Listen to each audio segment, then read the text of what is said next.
Hi, I'm Priscilla Cole with the Geospatial Risk Summit, and I'm on again with Chris Sams. Hi, Chris. Hey, Priscilla.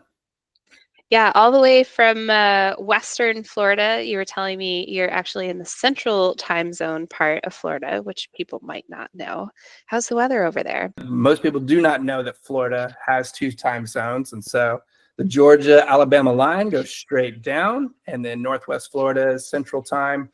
It's nice and sunny. It's a little chilly today, but it's got a few nicknames. It's the Emerald Coast. It's got beautiful water, white powdery sand.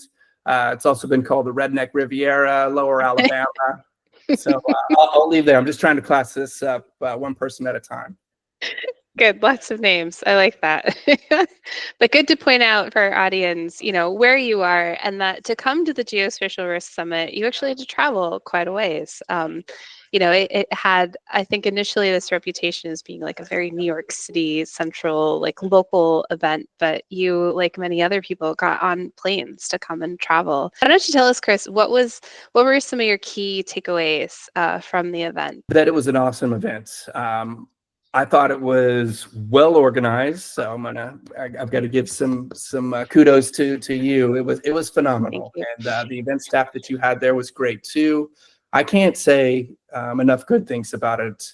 The audience that you were able to bring, and the breadth of knowledge from multiple different sectors, and I felt like there were several people that I felt like I should have been been in contact with them or met them before, and we just had not had that bubble. There was a buffer around us in that Venn diagram.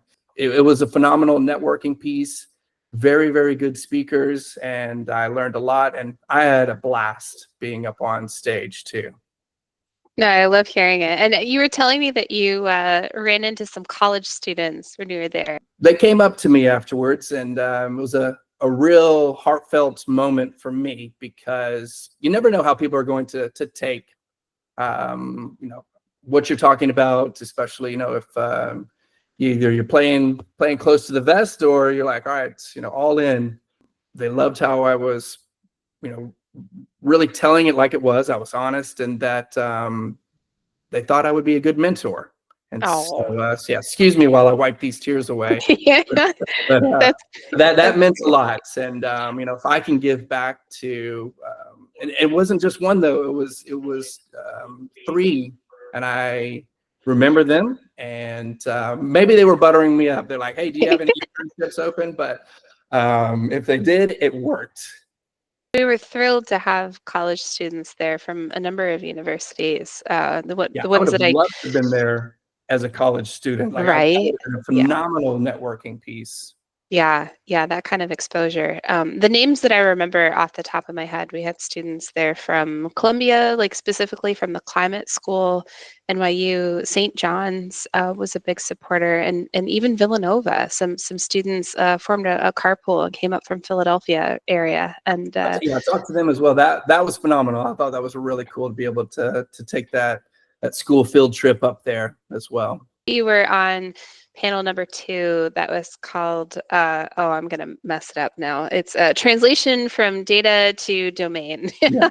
Which, we put in the description is like people who have gone through the trenches, pivoted, upshifted, done whatever it takes to develop products that meet domains and really get information into the hands of decision makers, which is the core. I call it the secret product conversation. Folks that are really driven by that. What are those business problems? What are those things that people need to answer day to day? Diving in headfirst into the problems and building solutions out from there, rather than the other way around, right? Yep. A solution in need of a problem. Couldn't have said it any better myself. So what do you remember from the panel? I know you get up there and you have a microphone and your brain goes dead, and someone like Will Cattle is just spitting off questions that nobody ever rehearsed. These were not what we rehearsed. Will had talked about, the truth in data, to make sure that you're representing and not fabricating in anything. with Nearmap, it's what you see is what you get. We are not altering the imagery in any way. He threw me a softball pitch there. Yeah. I think it wouldn't be so easy for other people at different companies. And we also talked about, what is a risk that people aren't talking about enough. Resonated with me. One with the tracking of people with their cell phones, and being able to extract that technology to say, okay, well, this is where this person started, this is where this person ended. It has so many different use cases. Where are they shopping? Where are they traveling to for holidays? But I mean, then on the flip side, you had the ones where you're seeing where people are going to and from a Planned Parenthood, which is scary to me, and that should be scary to a lot of people. Yeah. And the other one was the monitoring of critical infrastructure. It's something that we all know is kind of there, but it's not talked about enough until that event actually happens, where a bridge collapses, or the condo in Miami where that collapsed, where it was due to some of the inspections that hadn't been done. So, and then I talked about some technologies and being able to bring multiple sources together where they complement each other so well. Right. And INSAR is one of those pieces, and then oblique imagery, and and then underlying hazard conditions. This is what type of soil is it, or soil erosion, coastal erosion.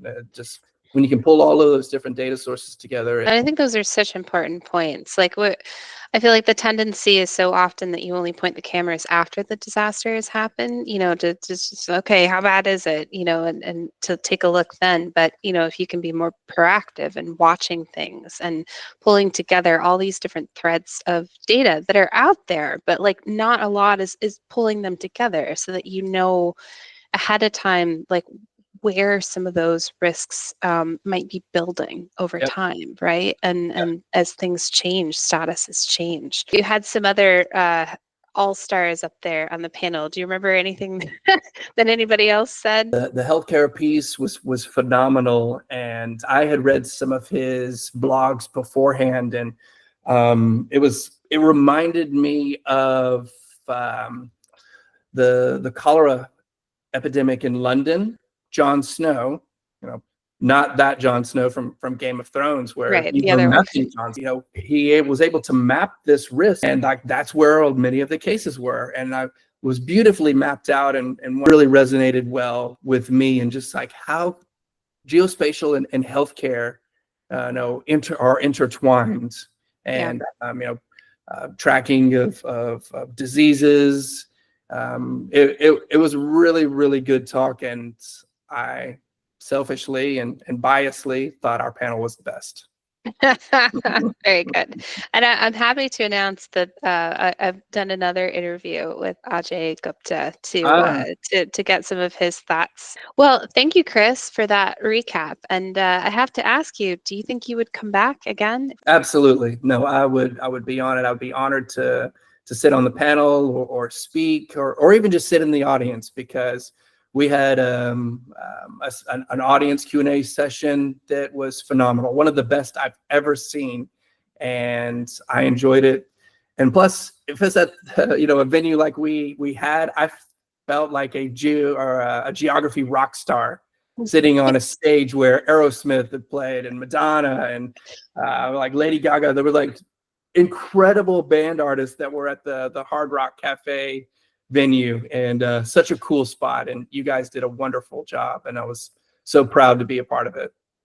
Well, thank you so much. We're really happy to have you, and glad that you traveled all that way to come and speak and participate. Well, thank you again, Chris Sams from Nearmap. It's been a pleasure working with you, and thank you for recording today. Likewise.